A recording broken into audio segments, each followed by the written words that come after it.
Dans le dossier de Cognil-Fournier, Sophie. Dans le dossier de... Oui, absolument.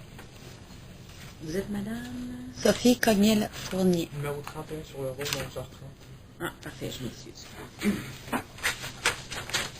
Bonjour madame. Bonjour. C'est bon? Alors, dans le dossier de Mme Cognil-Fournier, la poursuite dépose le constat d'infraction ainsi que le rapport d'infraction abrégé comme pièce P1 alias la preuve.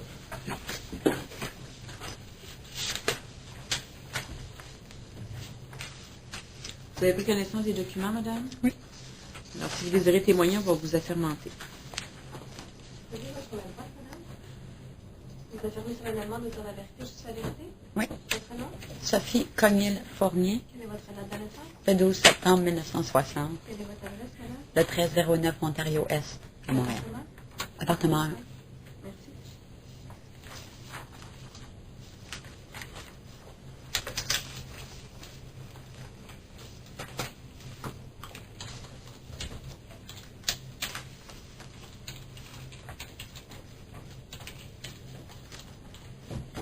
Très bien. Alors, je vous écoute, madame.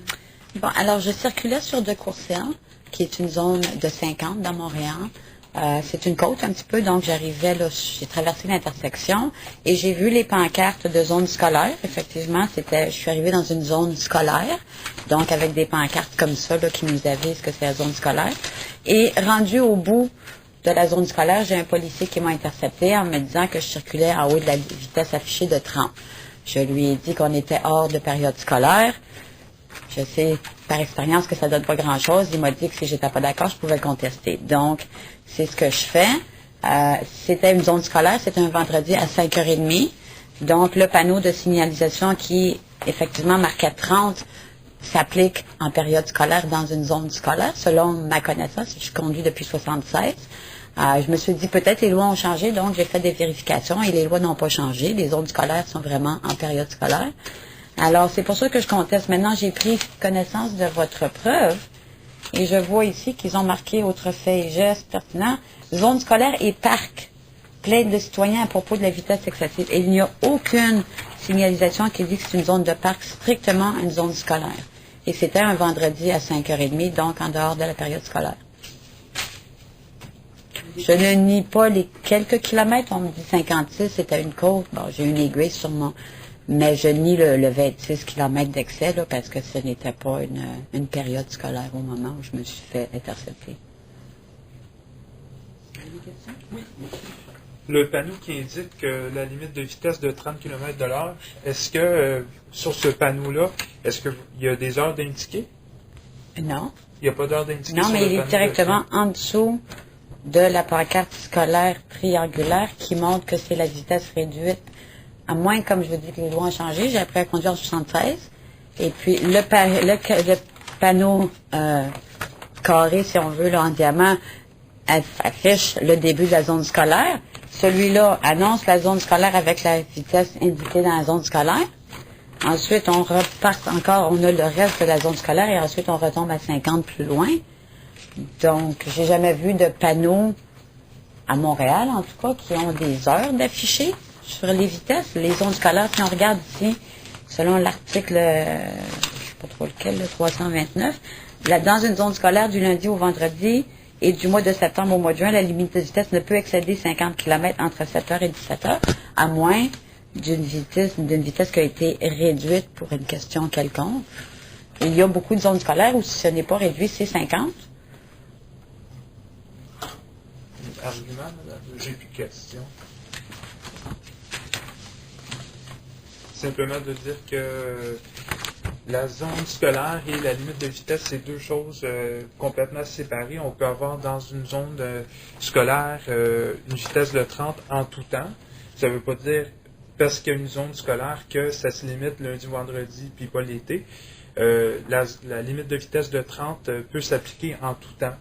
Lorsque le législateur prévoit, ou lorsque les élus municipaux prévoient des heures qui délimitent la limite de vitesse de 30 km/h dans la zone scolaire, c'est indiqué comme tel, ou bien on a des panneaux qui sont illuminés avec le 50 et 30 qui alternent.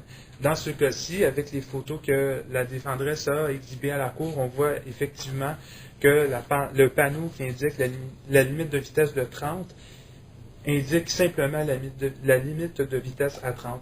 Il n'y a pas d'heure d'indication, voir à quel moment ça s'applique. Ça s'applique de façon continue.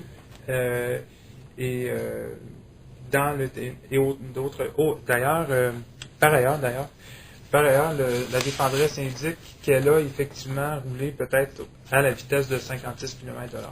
Alors, pour ces raisons, la poursuite demande au tribunal de trouver la défendresse coupable de l'infraction reprochée. Parce que c'est la première fois que j'entendais ça, moi, quelqu'un, que les zones scolaires ne s'appliquent que pendant les... J'ai pris ça sur le site de la... En premier, j'ai appelé là, au bureau de la SAQ parce que j'étais convaincue que j'étais pas en infraction. Le monsieur au téléphone m'a effectivement donné l'information. Il m'a envoyé à la bibliothèque pour voir dans les archives du Québec. D'ailleurs, on pense qu'on est à Fort Knox. Je ne l'ai pas trouvé parce que je suis pas tellement biblio. Ça fait que je suis retournée, j'ai fouillé sur l'Internet et j'ai trouvé l'information effectivement sur le site de Transport Québec ici, qui spécifie bien qu'une zone scolaire est entre le 1er septembre, le 1er septembre et... oui, attendez, je vais vous montrer ça ici. Effectivement, ça parle de pancartes qui peuvent avoir des heures signifiées, mais ça ne dit pas que c'est toujours des pancartes aux heures signifiées. Et le monsieur, si je peux prendre quelques minutes, qui m'avait parlé au téléphone, m'avait donné l'exemple à Oka. Il m'a dit, si vous arrivez sur une route où c'est 90 et que vous arrivez dans une zone réduite scolaire, même s'il n'y a pas de signalisation, vous devez réduire à 50 parce que c'est le maximum au Québec. Par contre, si c'est un dimanche après-midi, vous n'avez pas à réduire, vous pouvez continuer à 90. Moi, c'est ce que j'ai toujours su, que selon les périodes scolaires, les zones scolaires s'appliquent à ce moment-là. Et j'étais dans une zone de 50. Il est possible qu'il y a 2-3 kilomètres, comme je dis, le radar peut-être pas 100%, mon speedomètre est peut-être pas 100%. Ce que j'argumente surtout, c'est les 2 points de démérite et la vitesse excessive.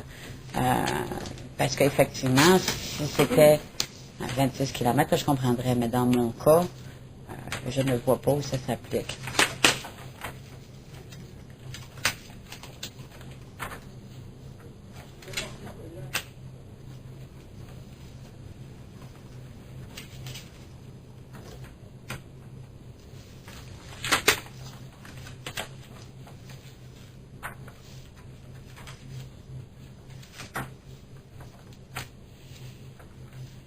Mais moi, c'est pas ça que je lis, madame, quand je dis ça. Je comprends pas comment ça fait. Parce que moi, ça fait depuis que j'ai 17 ans que je conduis. Qu'est-ce que vous comprenez pas quand vous lisez? Ce que je comprends, quand on marque zone scolaire, c'est marqué dans une zone scolaire du lundi au vendredi et du mois de septembre au mois de juin, la vitesse la vitesse ne peut excéder 50 km/h.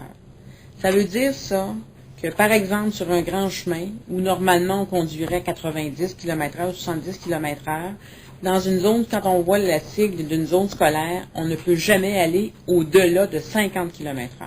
C'est pas ce que la personne au téléphone de la Je sais pas, là, mais si vous lisez mais ça... c'est là, marqué, madame, la période scolaire. Si on regarde ici, considère la période scolaire, je pense que c'est vous qui l'avez, ça dit bien que la période scolaire est du 1er septembre au 30 juin, de 7h à 17h, du lundi au vendredi. Vous n'avez pas ça sur les papiers que je vous ai donnés? Oui, mais ce que ça nous dit, c'est que vous ne pouvez, que dans une zone scolaire, lorsqu'on a un panneau scolaire, la vitesse ne peut pas excéder 50 km/h. Ce que moi, je comprends de ça. Dans une zone scolaire, partout au Québec, la zone scolaire, c'est maximum 50 km. Peu importe si sur cette route-là, c'est 70 ou 100, Exactement. on doit réduire à 50 durant les zones de période scolaire. C'est ça. En dehors de Mais ces il y a rien heures-là, qui- mais j'étais en dehors des zones de période, j'étais à Mais- 5h30. Parce que c'est pas ça que ça dit. Vous pouvez les regarder vos documents. Là. Ce que ça dit, c'est que on ne peut jamais excéder 50 km/h, peu importe où on est, lorsqu'on est près d'une zone scolaire. Mais ça nous dit jamais qu'une zone scolaire ne s'applique pas en dehors des heures scolaires ou en dehors de la période scolaire. C'est pas ça que ça nous dit. Moi, c'est la première fois que j'entends parler de ça, qu'il y aurait une... Si vous lisez le petit chose qu'ils ont donné aux parents des étudiants là, que j'ai pris ce site-là, c'est bien marqué. Cette couleur, bon, il indique que durant l'année scolaire de septembre à juin, du lundi au vendredi, de 7h à 17h, vous ne devez pas dépasser la vitesse affichée. Oui, La vitesse affichée est à 30. oui. Donc, il indique que durant l'année scolaire de septembre à juin, du lundi au vendredi, de 7h à 17h, vous ne devez pas dépasser la vitesse affichée. Il était 17h30, donc je n'étais pas. La vitesse affichée était de 30 pendant la période scolaire. Mais mon infraction a été interceptée à 5h30 un vendredi soir. Écoutez, moi, je vais prendre le temps de délibérer parce que c'est pas de cette façon-là que je comprends l'information que vous avez. Je vais quand même prendre des copies de ce que vous avez. OK. On va les déposer, puis je vais rendre ma décision ultérieurement parce que je comprends vraiment pas. Moi, j'ai jamais eu cette information-là qu'on avait le droit de dépasser le 30 km/h affiché dans une zone scolaire en dehors des heures scolaires. C'est la première fois que j'entends parler de ça. Ah, vous avez jamais entendu ça? Jamais. Ben, moi, comme je le dis, j'ai appris en 73 à conduire.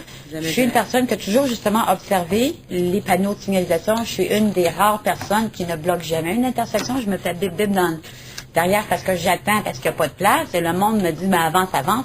Je suis une qui respecte la signalisation, le code de la route. Et à ma connaissance, c'est pour ça que j'ai appelé tout de suite après ça le lundi. J'ai appelé au bureau. Ils m'ont coté l'article, j'ai été chercher et c'est l'information que je trouve. Donc, Alors, madame, je vais prendre votre dossier en délibéré. Je vais faire les vérifications nécessaires. Parce que, comme je vous dis, c'est la première fois qu'on me plaide cette chose-là. Alors, on va déposer en liasse ce que vous aviez entre les mains, là, les deux documents, là. ça, C'est tout. c'était celui-là ici, avec les pancartes qui montrent Voulez-vous déposer les photos à la cour également? Ça, c'est les Oui, photos. si vous Ouais. les voulez, parce que c'est la preuve comme quoi je voyais que j'arrivais dans une zone scolaire, mais la pancarte de 30 se trouve en dessous. Donc, c'est effectivement peut-être une interprétation. Moi, j'ai appris en 76 d'une façon. Peut-être qu'aujourd'hui, c'est pas clair quand on apprend à conduire. Donc, je vais les photos si ça peut aider. Et malheureusement, la dernière photo, il faut regarder, mais on voit qu'après la zone scolaire, ça remonte à 50, mais la pancarte est petite et puis j'avais plus de batterie, donc j'ai pas été plus loin. C'est les trois photos. Trois photos, oui. Très bien. Je m'excuse, je vais éternuer. Oh, excusez. Un beau soin quand même. Bon, alors, écoutez, madame, je vais remettre votre dossier. J'en ai déjà remis un ce matin au 29 septembre. Vous n'avez pas à être présente à cette date-là. La décision va être rendue. Vous allez recevoir un avis par la poste. Mais moi, je veux prendre ça en délibéré parce que je considère que, bon, vous avez un argument, mais je ne suis pas certain de ce que vous avancez. C'est la première fois qu'on me plaide ça. Alors, le 29 septembre à 9h30, à la salle, je serai à ce moment-là à la salle R30. Je rendrai la décision et vous le recevrez, la décision, par la poste. OK. Ça va? Merci, madame. Je vous remercie, Madame la greffière. Je vais vous demander aussi de me faire des copies, vous êtes gentille.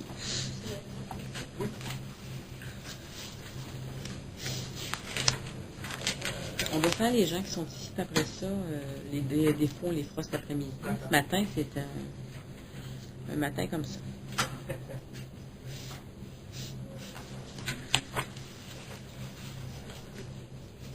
C'est beau? Oui. Dans le dossier. Dossier statutaire demandé.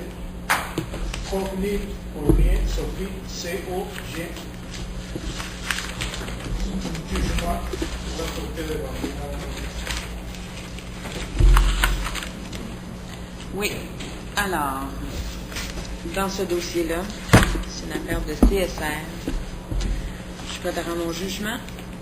Alors, la défendresse est accusée d'avoir conduit son véhicule moteur à une vitesse de 56 km/h dans une zone de 30. Cette dernière a témoigné pour sa défense.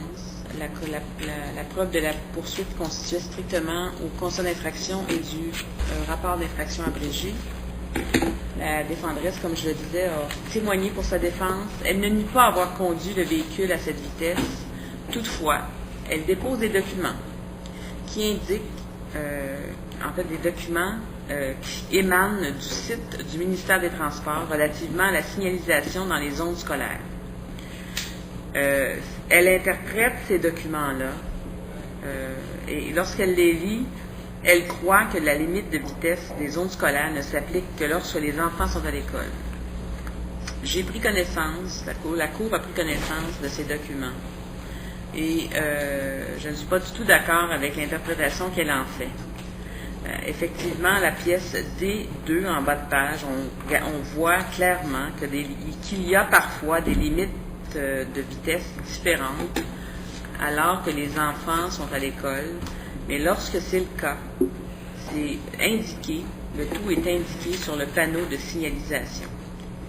Alors, le tribunal décide que ce n'est pas une défense qui est acceptable dans ce dossier et pour ces motifs, condamne, en fait, déclare la défendresse coupable de l'infraction telle que reprochée, lui impose une amende de 90 $ ainsi que les frais et la contribution et lui donne 30 jours pour acquitter la somme.